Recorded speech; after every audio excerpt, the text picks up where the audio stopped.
I seen the first picture of her and AP together 1 month ago. She was here with me 1 month ago.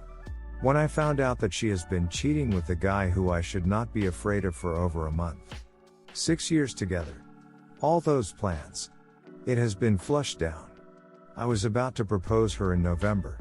She left me alone in another country and started NC straight after that. I had the worst month ever. That she will never even imagine. While she was still with AP, today I have seen the first picture of them in a hotel. I throwed out. Don't know what to think. Somebody help me please. Update. Will these sentences ever stop shouting in my head? We were together for 6 years. In the last 3 months I went from buying the ring and planning the propose to being cheated on with the guy you should not worry about. She broke up a week earlier than I found out that she has been cheating on me for over a month. She broke up since she wanted to be alone a bit. To find herself. Find out who she is without me. But we were under one roof. So after the breakup she started to tell me things.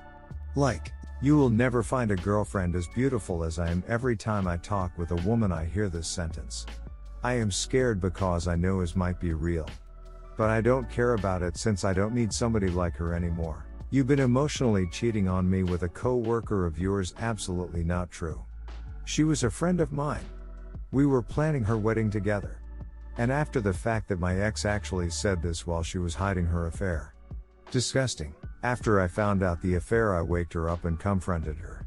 She did not need. She hid under the pillow.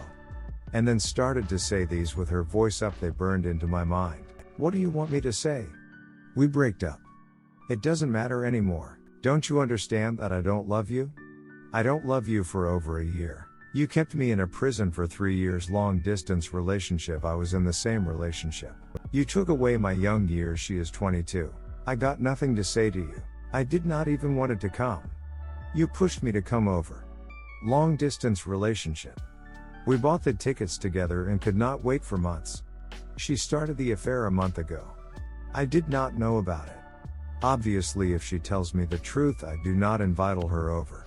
But instead of that she came over for 2 weeks and every night slept with me. She let me buy all those things and to take her to a restaurant every night. She never told me the truth. While she was saying all this I did not even raise my voice. I just sat there and looked at the person I wanted to propose turning into a monster. Somebody I do not know. Since she left she is with the AP. She never looked back or reached out. This been 2 months ago. She is busy to maintain her own happiness. She does not even think about the mess she caused. And the state she left the man she has been together for 6 years. They thought they can fake it to make it. They thought I am super stupid and they can fool me without letting anybody know about their secret. But the truth is, I was not stupid. I am a lot of things but not stupid. I just trusted from the bottom of my heart. And she used my trust to fool me. My question is this, do I ever gonna forget these words? Why am I keep hearing them every day? Update, can I love ever again? I am scared. From the first moment I have ever seen my ex I knew it. I clicked. This was 6 years ago. In the past 6 years I loved and trusted her more than anybody in this world. She betrayed me 60 days ago. I never seen this coming. 60 days ago I found it out. 60 days ago I stopped talking with her. She went starry to the AP's arms. Never looked back. For 6 years we talked every day. And then out of nothing here we go. I got question. Is it possible that I will ever feel that love? The unconditional, perfect one? When you are everything with them and nothing without them? When you just sit next to each other, but there is nothing else in the world, just you two? I don't know. I can't imagine. I never clicked with anybody before and I am scared I can't anymore. Update, do they ever leave the AP? I know. It does not matter what kind of person is the AP. They can be poor or wealthy, it does not change the thing. I was just wondering. Since my ex has left after 6 years with an AP who is absolutely in every aspect the opposite to me. This person have not had to do anything in his life to get what they have since the wealthy parents. He never finished school, a school that gives any kind of degree. He is absolutely not ambitious and the whole town knows that he is a scum. But really, I did my homework since I did not want to believe it, and I thought maybe he is a good guy. Well, can't be, since he knew that my partner has a boyfriend. But seriously, he is the bottom. She threw out in the window the future I built it up for us in the past 3 years, because she was out cathing her butterflies. It is a fact that they will never have a life like we could have had. Don't take me wrong. I know is not my problem anymore, and I should not care longer. But guys, you all know the pain when your soulmate stab your soul and your trust with a knife. It has been a bit over 1 month ago. Still fresh.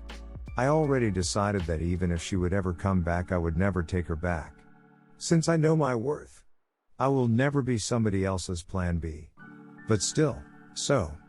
Any experiences? Update: 92 days passed since the day I thought there is no tomorrow. We had 6 years together. She was my best friend, my soulmate, the only person that truly knows me, the one I love. But on the 31st of August she got up on the plane and she never looked back. She went straight to the AP. She waked up next to me and slept with him in the night. She thought I am stupid, but I was not. I just trusted. Big difference. I wanted to propose to in November. What's happened after? There was nothing. Unimaginable pain. The one you cannot even wish for your worst enemy. But when everything inside was in fire, life went on. I could never imagine what would happen after. And there I was. I wanted to drink. I started my first bottle of beer. Halfway through I poured it out. I thought, this is not going to help, it will just make it last longer. I thought, if this have to hurt, then let's be it. But obviously I did have the drunk night weeks later. It is something that have to happen. What did I learn? No, she was not my soulmate. Soulmates don't hurt you. That's why they are soulmates. No, it was not my fault. I could have done anything in the world. There is nothing that justifies cheating. We all do mistakes. Nor every relationship is perfect. I have spent days with my different friends that are living in relationships, and I did observe. I realized that nothing is perfect. You know what is important? Wanting each other. If you want each other, then you will make it work whatever happens. When one of the parties stop wanting, there is nothing you can do. It was not your fault. She was not the one. I wanted her to be the one because I never truly loved myself for a 100%, just only for 30%. So when she came in loving me 40%, I thought, this is it. But it was literally half. My love? Yes. Do I regret it? No. If what happened would have never happened, I would not be the person I am today. And I could never meet my one. Haven't met her yet. Friends and family is very important. Time to reconnect and never let them go again. Learn to forgive. Not to them. Oh no. To yourself. Because you put yourself to a situation where you could been hurt like that. And lose yourself. Just because your phone becomes dead, it does not mean that nobody cares about you. I started no contact straight away. Never drunk texted or confronted anybody. Blocked numbers and them from everywhere. Both of them. Painful. But worth it. Don't post on social media, but don't delete yourself neither. Come back like a phone ex. They wake up every day and decide not to contact you. Why should you? Duck birthdays and everything else. Accept the fact that you still love them. That's fine. It means that it was real. Grieve. Cry. Shout. But then, stand up. You were somebody before. And you will be after. Reconnect. Read Cheating in a Nutshell and watch straight away Daniel Kloss. Jigsaw. Don't build walls. No need for that. Not everybody is like that. But if you do, don't worry. The real one will come through it either way. That's why he is the one. It is their loss. Not yours. Don't be a plan B. You deserve to be a plan A because you're worth it. You will become better from this experience. You will not have to prove anything to them. Nightmares? Yes. You will have them. Panic attacks? Probably. It will go away. Seek help. It is absolutely fine. The best thing you can do. That's why you are here. No, you will never forget them. You learn to live with it. Your life will go on. You will be better. And if you come this far, I love you. Redditors' reactions. Redditor 1, I have tried to keep my comments short and not write novels in your case, I would like to tell you a story. I was dating a girl in the early 80s that I planned to marry. In fact, I was saving a few bucks every week to buy her a ring, working 6 days a week because I was not getting any help paying for school. I was attending Georgia Tech and at the time studying to become an electrical engineer. I had the ring picked out. Terry was going to school out in the suburbs of Atlanta, about 30 minutes away, and had graduated 1 year ahead of me in high school. Terry to me was all the things you listed of all people. It was her brother that told me she had taken off with some friends to the Smoky Mountains, and they're in a cabin all alone with another guy. She gave up her virginity.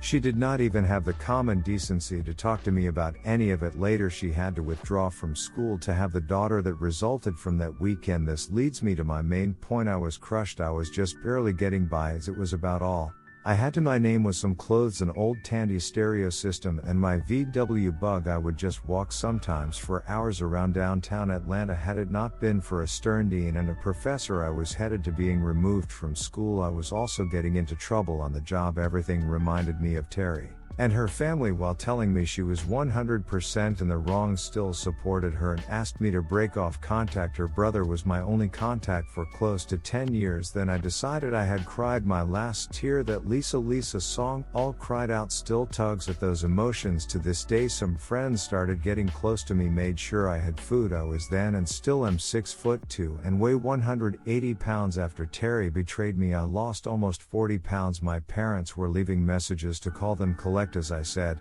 I finally started the recovery process and jumped back into school with all fours. I left GT with 2 degrees, electrical and mechanical engineering, then got a very good job with Georgia Power for close to 15 years. I lived a simple lifestyle. I was also saving a lot of money and investing it. At 58, I finally decided to retire and started my own consulting business. Today I drive a car I paid 6 figures for. I live in a luxury apartment and almost never sleep alone. I date flight attendants and sometimes see a lovely 30-something news reporter from a local TV station. From the 80s on, I never gave much serious thought to Terry and just moved on. Terry went on to have 3 kids, all 3 of different fathers, and the oldest father died in an accident some time back. I was sitting at a small diner with my mom about 20 years ago. We had finished eating and discussing some business about my father's gravesite when Terry walked in all alone. Her eyes brightened up and she walked to our table. My mom, being the typical mama bear, took an intense hatred of her to her grave. But that day just asked for my keys and walked outside. I was in the process of dropping a tip on the table when Terry asked me if I wanted to hang out. I said, "No, Terry. You broke me back in 1982 and I will never allow you access to my heart again." I walked out, leaving her crying. I don't know what it is about some people. They have little to no regard for the feelings of others. I would have had more respect for Terry if she had just told me she was not happy and broke it off. To this very day that still stings. You will recover. But you most likely will never be whole again. Accept this and move on. Better yourself. Trust me. If you can do something I was never able to do, trust, you will find a fantastic person worthy of your love. That is a promise, sir. Please keep us updated and good luck moving forward. Answer, I believe that this was the most helpful thing I have read here since I am here. Which is very ironic. Thank you. It means me a lot that you have shared your story. Thank you. I will never forget it and will tell it forward for sure. Redditor 2. This is a sweet post. I'm glad you are healing. After my heartbreak, I will always be guarded but willing to give love another chance. I don't really believe in soulmates or the one anymore. I think most people have a few ones. They might not be the one, but they are your one for the moment. Redditor follow-up. Imagine the amount of pain that a false concept of the one has caused millions or billions of people. Redditor 3, and above all, have the resolve to stay steadfast in your convictions. Odds are they BS come circling back, weeks, months, years, they usually do. Whether to assuage their guilt, express true remorse, or simply to try again after AP did not live up to the fantasy. Answer, but even if that happens, I would not have anything to say to her anymore. Redditor 4, this is one of the most beautiful things that I have read here. From personal experience, I have traveled down the road that you are on, and I traveled it more than one time. I want to wish you all the best. Just keep moving forward. It will get you where you want to be. Redditor 5, proud of you, brother. Keep growing and never look back. It needs guts to reach where you're right now. Op answer, thank you. There will be ups and downs, I am sure. But ultimately I am here.